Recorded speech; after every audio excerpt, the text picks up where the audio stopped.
Estamos de volta com o Religare, Conhecimento e Religião. Hoje nós estamos falando sobre necropolítica e racismo religioso. Aqui no estúdio eu recebo o filósofo Tiago Teixeira. Ele é professor do Departamento de Filosofia da PUC Minas, é co-editor da revista Senso. Você quer mandar uma pergunta para o Tiago? Então anote aí o número do nosso WhatsApp, 319-9642-8473. E quem participar, enviando uma pergunta, estará concorrendo a livros da editora Senso. Estamos esperando pela sua participação. Bem, nós já recebemos, na verdade, alguns comentários, não perguntas. Depois eu vou passar para você, Tiago, enquanto a gente aguarda a participação de outros telespectadores. Você fez uma associação entre racismo, intolerância. Nós temos a legislação sobre o racismo. As pessoas que sofrem racismo religioso, elas podem recorrer à mesma legislação, por exemplo? O que a gente pode entender é que o fenômeno do racismo ele tem a mesma estrutura, né? Ele se desdobra em aparatos ou se desdobra em lugares distintos. Em Belo Horizonte mesmo a gente tem uma delegacia específica para combate à intolerância religiosa, fica ali na Augusto de Lima.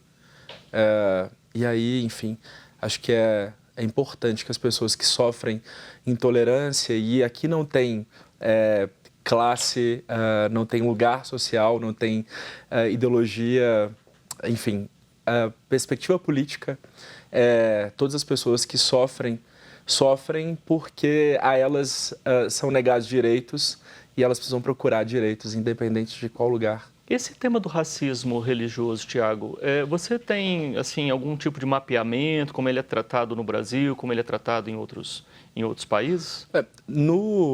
Na ciência da religião, assim, que foi o lugar para onde eu flertei um pouco, assim, essas pesquisas elas são muito embrionárias, né? Então a gente fazendo um mapeamento de temas que são centrais nas pesquisas, as religiões de matriz africana ou as religiões que não são expressivamente hegemônicas, elas não aparecem nos dados das pesquisas com muita expressividade. Sim, sim. Bom, nós inclusive escolhemos como título o título de um livro que você tem citado muito nas suas produções, não é? Necropolítica. Sim. Não é? Como compreender esse termo? Não é? Qual é a paternidade, né, desse termo e de que maneira ele ajuda a gente a entender esse tema do racismo religioso, o tema da necropolítica? Tá. Então, necropolítica é um conceito muito recente de um filósofo camaronês chamado Attila Mbembe, ou Achille Mbembe. Mbembe, ele trabalha com essa ideia de que a construção do mundo político contemporâneo é uma construção de marcação daqueles que são lidos como exceção. Construções políticas, econômicas, culturais, daqueles que são construídos à margem da vida. Então, a necropolítica seria uma estrutura de uma sociedade contemporânea que tem vários elementos que colocam, a partir de um biopoder, o conceito de biopoder que o Mbembe resgata da filosofia, inclusive do Foucault, da demarcação de quem pode viver e quem pode morrer dentro do espaço político. Então, a necropolítica seria essa perspectiva política contemporânea que demarca espaços de vida e morte, a construção do inimigo, do outro como inimigo e não como aquele que é passível ao diálogo. Então, de modo geral, o conceito ele tem essa abordagem. E de que maneira ele ajuda, então, a compreender o tema do racismo? Sim. Então, vamos pensar que se você tem uma narrativa que é válida e que é construída e se mantém economicamente, estruturalmente, institucionalmente válida, aos poucos você cria esse efeito não de diálogo, mas de perseguição e de construção do inimigo. E esse inimigo, ele não é só aquele que é o outro, mas é o outro que está destinado a ser morto, seja objetivamente ou seja simbolicamente. E num dos textos eu uso o exemplo dos integrantes de religiões de matriz africana, que são tanto da Umbanda quanto do Candomblé, que são retirados dos seus espaços de culto no Rio de Janeiro e são retirados por grupos que se autodenominam cristãos, mas que, na verdade, estão ali presentes ou controlando o tráfico nos morros. E aí, enfim, dentro dessa lógica da perversidade, né, assim, aqueles que são corruptos denunciam a corrupção ou a suposta corrupção dos outros a partir do dado da religião ou da religiosidade. E aí você percebe essa construção do inimigo que não faz nenhum sentido a não ser um discurso, a partir de um discurso político, né? Chama muito a atenção, né, essa situação de traficantes convertidos, né, perseguindo lideranças religiosas de culto de matriz africana. Sim. Bom, chegou aqui uma pergunta do Luiz Quelles, de Venda Nova. O Luiz pergunta assim: por que um país multicultural como o Brasil, Tiago, sofre com tanto racismo religioso? É cultural? Como combater isso? Então, toda vez que a gente fala sobre raça, há uma confusão, assim, porque as pessoas imaginam que a gente está falando de biologia, e, na verdade, a gente não está falando de biologia. Toda a construção de racialização, sobretudo na modernidade, é uma construção política, epistêmica, tem bases filosóficas, econômicas, né, assim, e culturais. A demarcação do corpo que se manifesta ou é manifestado como exceção a partir de uma conjuntura política, né? E pensar a nossa cultura no Brasil é pensar processos que são profundamente racializadores, né? E que se mantêm racializadores por um bom tempo, né? Assim, então, as estruturas... tem um livro que eu gosto muito que chama Quadro de Guerra, e nesse livro, a autora, né, a Butler, ela fala que os nossos processos de compreensão do mundo, eles não surgem do nada. Esses processos de compreensão, eles são construídos dentro das estruturas de cena da realidade.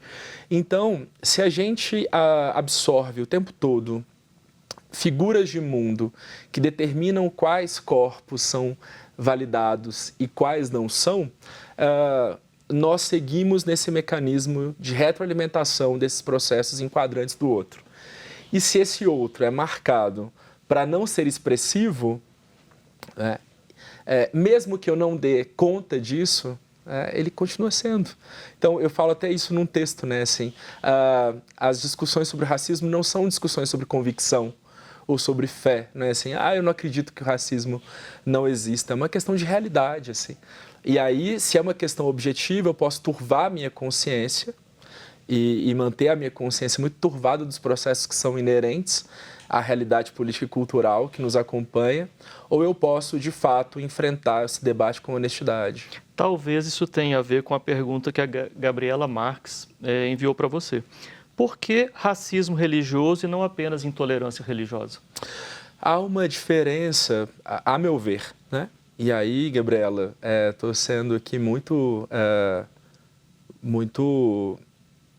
livre para te responder a partir daquilo que eu tenho lido e que eu tenho entendido. A intolerância, ela é essa marcação, né? Acompanha a mesma estrutura, a demarcação do outro como inimigo, mas o racismo religioso, ele tem lugar, né? Ele tem rosto, né? Esse outro está bem significado, né? Ele está bem desenhado dentro da estrutura de violência, né? Assim, então, as insígnias acompanham as discussões sobre religiões de matriz africana, os lugares políticos desenham esse rosto.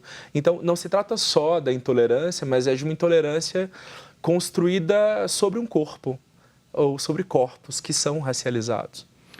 Tiago, você tem mais do que refletido, você tem também se ocupado com a aplicação, né, de toda essa teoria. Como é que você vê o trabalho necessário para vencer, enfrentar esse racismo religioso? Flávio, eu acredito muito que a gente consegue ressignificar essa estrutura dando voz, dando vida e mudando o significado de presença na realidade, assim. Então, eu acredito que talvez uma das coisas mais importantes que a gente possa fazer, sobretudo nós da filosofia, é tornar presente nas nossas discussões filósofos e filósofas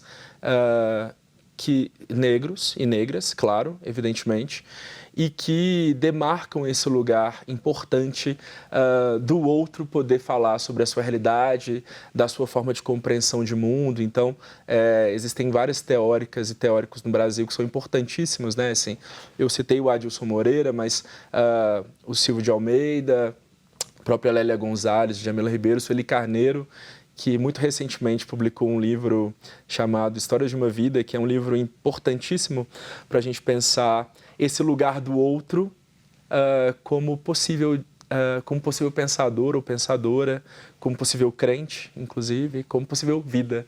Sim.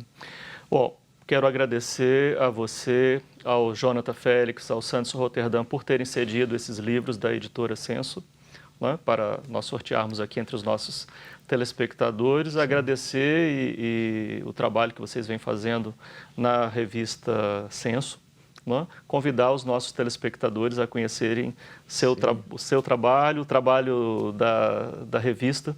Né? Para isso, o endereço para acessar a revista Senso é www.revistasenso.com.br. revistasenso.com.br.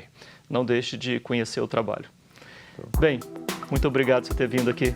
Eu que agradeço a oportunidade, foi muito bom a conversa, muito boa a conversa. O Religare, gente, é um programa acadêmico. Ele não é um programa religioso. Ele é um projeto de extensão do programa de pós-graduação em Ciências da Religião da PUC Minas. Conheça mais sobre as nossas atividades e cursos de graduação à distância, especialização, mestrado e doutorado em Ciências da Religião, acessando a página pucminas.br/ppgcr. Muito obrigado pela sua companhia. Semana que vem nós voltamos com mais um Religare Conhecimento e Religião. Um abraço muito cordial. Até lá.